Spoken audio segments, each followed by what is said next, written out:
दोस्तों, मेरे पिताजी डॉ.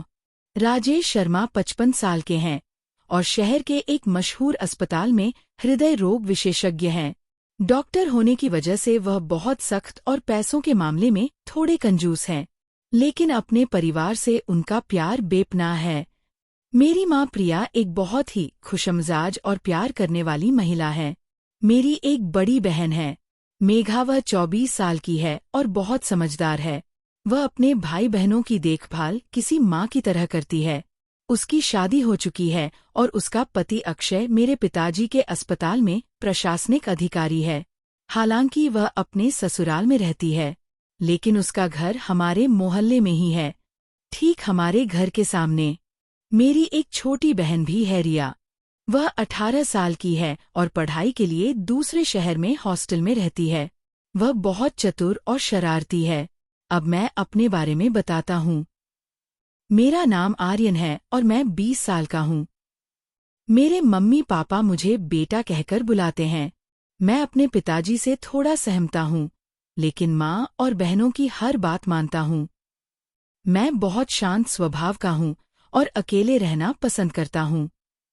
बचपन से ही मैं अपनी बहनों के साथ खेलता आया हूँ, इसलिए कॉलेज में मेरे ज्यादा दोस्त नहीं हैं, लेकिन मुझे इसकी कोई शिकायत नहीं।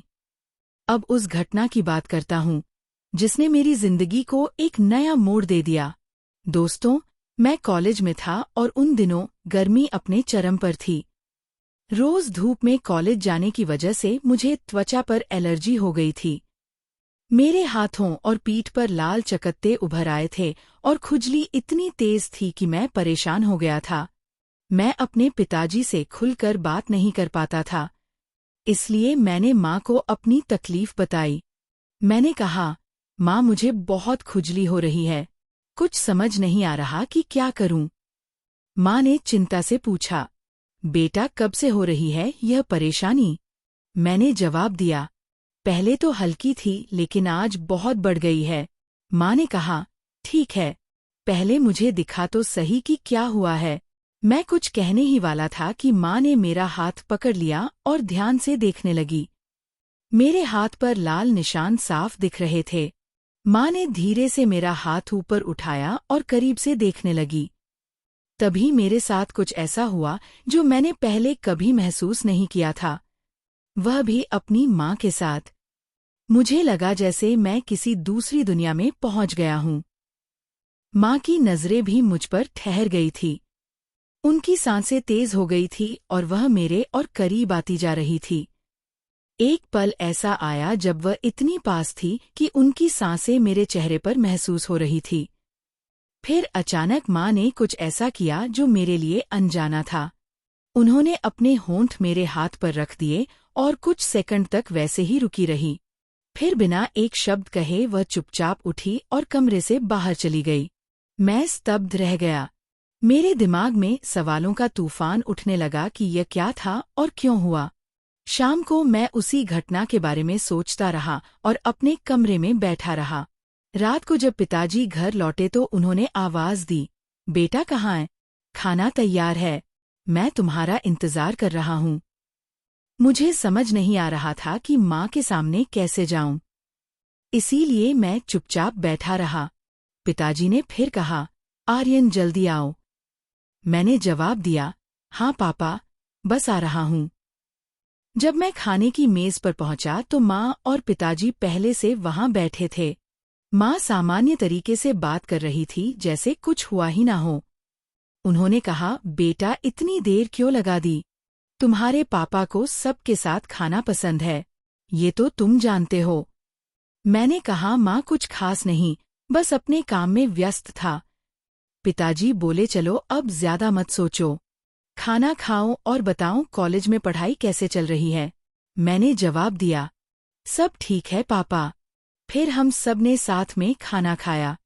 पिताजी रोजमर्रा की बातें करते रहे, लेकिन मेरा ध्यान बार माँ की ओर जा रहा था। वह शांत थी, जैसे कुछ हुआ ही ना हो। खाना खत्म होने के बाद हम थोड़ी देर साथ बैठे। फिर पिताजी और माँ अपने कमरे में चले गए। मैं अपने कमरे में आया और सोचते कब सो गया पता ही नहीं चला। अगली सुबह मैं रोज की तरह 7 बजे उठा और जल्दी से तैयार होकर बाहर आया। पिताजी अखबार पढ़ रहे थे और अस्पताल जाने की तैयारी कर रहे थे। मैं उनके पास बैठ गया। तभी माँ ने आवाज लगाई, बच्चों नाश्ता तैयार है, जल्दी आओ। मैं डाइनिंग टेबल पर बैठ गया, लेकिन पिताजी अभी अखबार में डूबे थे। माँ ने हंसते हुए कहा, अरे आपका बेटा इंतजार कर रहा है, जल्दी आइए। पिताजी बोले, हाँ बस आ रहा हूँ। हम दोनों ने साथ में नाश्ता किया और फिर पिताजी अस्पताल चले गए। मैं अपने कमरे में बैग लेने गया। तभी माँ दरवाजे पर आ खड़ी हुई। मैं चुपचाप बाहर निकलने की कोशिश कर रहा था, लेकिन माँ ने मुझे रोक लिया और गले से लगा लिया। माँ हमेशा मुझे गले लगाती थी, लेकिन आज कुछ अलग था। इस बार उन्होंने गले लगाते हुए मेरी पीठ पर हल्का सा थप्पड़ मारा। मैं चौंक गया। पहली बार मैंने माँ को इस अंदाज में देखा था। फिर माँ ने मेरी ओर देखा और मुस्कुराई जैसे कुछ हुआ ही ना हो। तभी उन्होंने पूछा, बेटा मेरी साड़ी कैसी लग रही है? मैं अच्छी लग रही हूं ना? मैं कुछ जवाब ना दे सका और चुपचाप वहां से निकलकर कॉलेज चला गया। कॉलेज में मेरा मन बिल्कुल नहीं लगा। माँ की हरकतें मेरे दिमाग में बार बार घूम रही थी। आखिर वो ऐसा क्यों कर रही थी? उनका मकसद क्या था? ढेर सारे सवाल मेरे मन में उठ रहे थे। एक पल को मुझे खुद पर गुस्सा आया कि मैं अपनी माँ के बारे में ऐसा क्यों सोच रहा हूँ। लेकिन फिर वह लम्हा याद आ गया जब उन्होंने मुझे गले लगाया था। मैंने खुद से कहा, जो हो रहा है उसे समझने की कोशिश कर, आगे जो होगा वह देखा जाएगा। मुझे नहीं पता था कि घर पहुंचने पर मेरा इंतजार और भी कुछ कर रहा होगा। जैसे जैसे मैं घर के करीब पहुंचा, मेरी धड़कनें तेज होती गई। घर पहुंचते ही एक अजीब सा सन्नाटा था। माँ कहीं दिखाई नहीं दी। मुझे समझ नहीं आ रहा था कि माँ कहाँ गई। उन्हें आवाज देने की हिम्मत भी नहीं हो रही थी।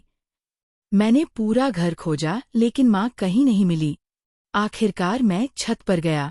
वहां माँ दीवार से टिकी हुई बाहर देख रही थी। शायद मेरे कदमों की आहट से वह चौंक गई। मुझे देखते ही वह बोली, बेटा मैं बहुत बुरी माँ हूं ना?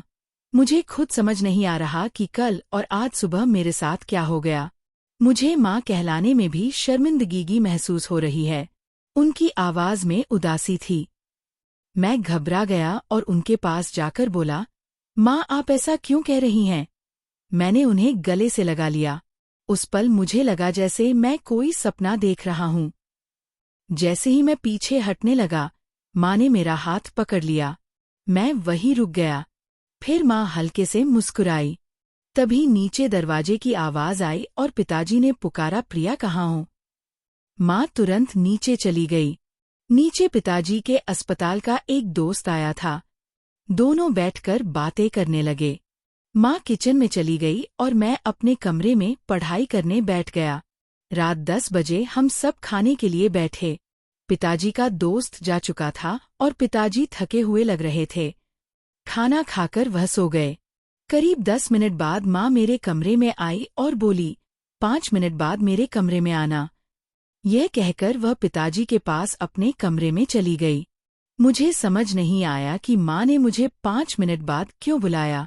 मेरी बेचैनी बढ़ने लगी। आखिरकार 5 मिनट बाद मैं उनके कमरे में गया।